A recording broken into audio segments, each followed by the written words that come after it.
Assalamualaikum warahmatullahi wabarakatuh. Waalaikumsalam warahmatullahi wabarakatuh. Saya Yudi Fitrianingsi, CGP Angkatan 7 Kabupaten Sleman. Di sini akan mewawancarai Ibu Kepala Sekolah dari TK Al-Fadilah. Assalamualaikum Bu Novi. Waalaikumsalam Bu Yuli. Bagaimana kabarnya hari ini? Alhamdulillah baik-baik dan sehat selalu. Ya. Ini bagaimana kabarnya? Alhamdulillah sehat Bu Novi. Tetap semangat ya untuk mengemban amanah-amanah yang sudah kita berikan, yang sudah diberikan sama ini petugas-petugas dari untuk pendidikan guru penggerak. Ya harus tetap semangat. Ini Bu Novi, saya ada tugas untuk mewawancarai kepala sekolah, dan di sini saya meminta bantuan dari Bu Novi untuk bisa menjawab ada beberapa yang memang perlu disampaikan oleh kepala sekolah seperti itu. Jadi nanti sekiranya Bu Novi bisa menyampaikan secara detail itu akan lebih bagus seperti itu, dengan pengalaman-pengalaman yang sudah Bu Novi selama ini jalankan seperti itu, Bu Novi. Ya. Jadi mohon izinnya untuk saya bisa memulai untuk wawancara seperti itu. Jadi yang pertama di sini, selama ini bagaimana Bu Novi dapat mengidentifikasi kasus-kasus yang merupakan dilema etika atau rujukan seperti itu. Identifikasi. Kita kalau dari kami mengidentifikasi etika itu biasanya kami mendapatkan laporan dari guru-guru wali kelas. Setelah itu nanti kami sebagai kepala sekolah kami langsung terjun langsung ke kelas, itu langsung mencari kebenaran apakah memang terjadi suatu permasalahan ataukah tidak, seperti itu Bu Yuli. Jadi kami akan mengetahui informasi tersebut dari wali kelas masing-masing kelas. Jadi dengan mencari ini dulu ya, informasi secara akurat dulu. Cari informasi secara akurat lewat wali kelas. Kalau kami mendengar berita itu biasanya dari wali kelas atau dari wali murid, kami akan meng-cross check dulu. Cross check ke wali kelasnya apakah benar ada permasalahan seperti ini atau tidak. Kalau memang ada, nanti kita akan mencari jalan keluarnya seperti apa. Ya, terima kasih Bu Novi. Terus selanjutnya, selama ini bagaimana Bu Novi menjalankan keputusan pengambilan di sekolah, terutama untuk kasus-kasus di mana ada dua kepentingan yang sama-sama benar atau sama-sama mengandung nilai kebajikan, seperti itu. Jadi ngambil keputusannya kami biasanya berdasarkan musyawarah ya Bu Yuli.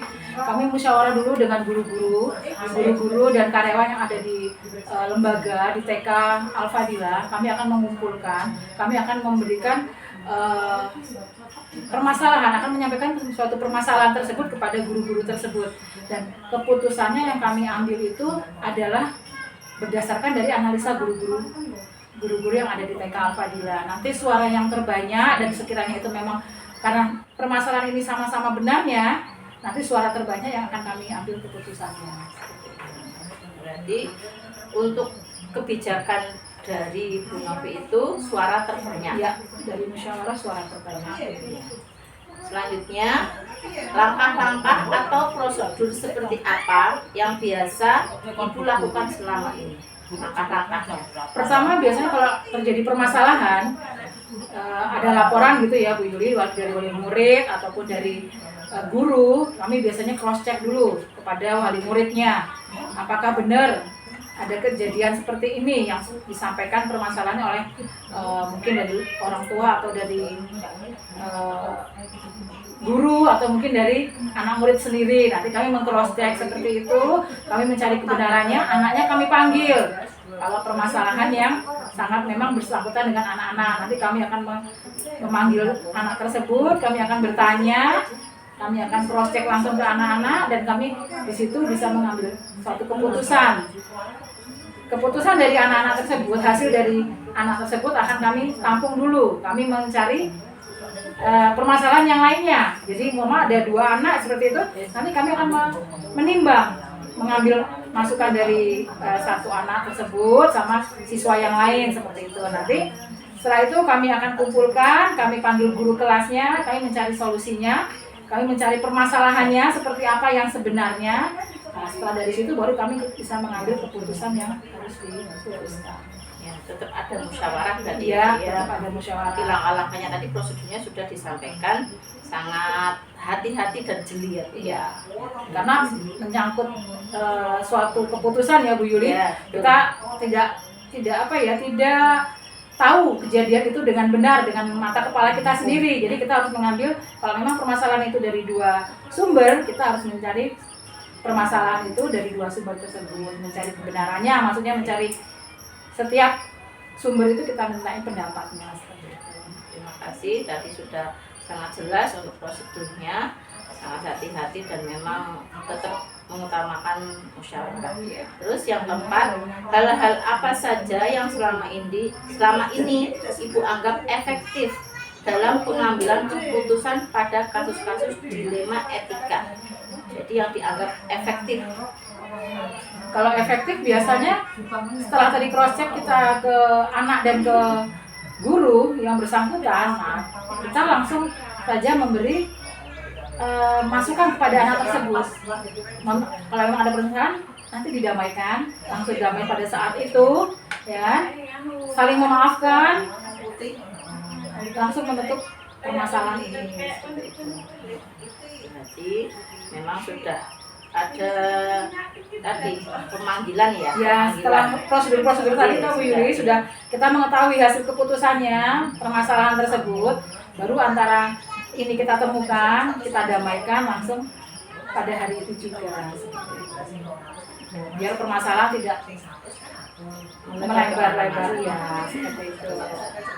Selanjutnya untuk yang kelima, hal-hal apa saja yang selama ini merupakan tantangan dalam pengambilan keputusan pada kasus-kasus dilema etika. Tantangannya itu mau mengambil keputusan. Ya, tantangannya itu kadang kita sebagai guru itu mau memihak salah satu anak siswa itu kan kayaknya mau menyalahkan salah satu itu kayaknya memang berat ya, karena semua adalah anak didik kita gitu. Nah, itu dilema yang terberat itu. Dan kita untuk memutuskan suatu permasalahan, kamu benar kamu salah, itu kan perlu kehati-hatian. Jadi memang kita harus dengan suara bahasa yang baik, bahasa yang memang dicerna anak muda seperti itu. Jadi memang ya itu tantangannya, komunikasi. Ini pada anak. Terus kalau yang terjadi pada rekan bagaimana Ibu? Kalau rekan itu, kalau menurut saya yang sangat susah itu adalah karena memang manusia itu berkarakter yang berbeda-beda. Jadi kadang kita berbuat, kita memanggil, kalau memang ada rekan satu dengan rekan yang lainnya itu lagi ada masalah, nah itu kita memanggilnya itu kadang itu susah memutuskan gitu loh, mengambil suatu kesimpulan bahwa si A ini yang salah, si B ini yang salah, itu sangat susah. Karena mereka memang sudah dewasa dan mempunyai pendapat permasalahannya itu sendiri-sendiri. Mereka mesti menganggap paling benar seperti itu. Nah, itu yang memang kalau susahnya untuk yang mendamaikan dewasa sama dewasa, beda sama anak kecil seperti itu. Tapi memang itu tantangannya ya seperti itu Bu Yuli. Jadi ya mendamaikan orang dewasa itu lebih susah daripada mendamaikan anak-anak. Karena memang orang dewasa itu egonya sudah lebih tinggi. Tapi untuk lama ini sudah bisa dinetralkan. Insya Allah sudah bisa dinetralkan. Biasanya kami akan memanggil sendiri-sendiri.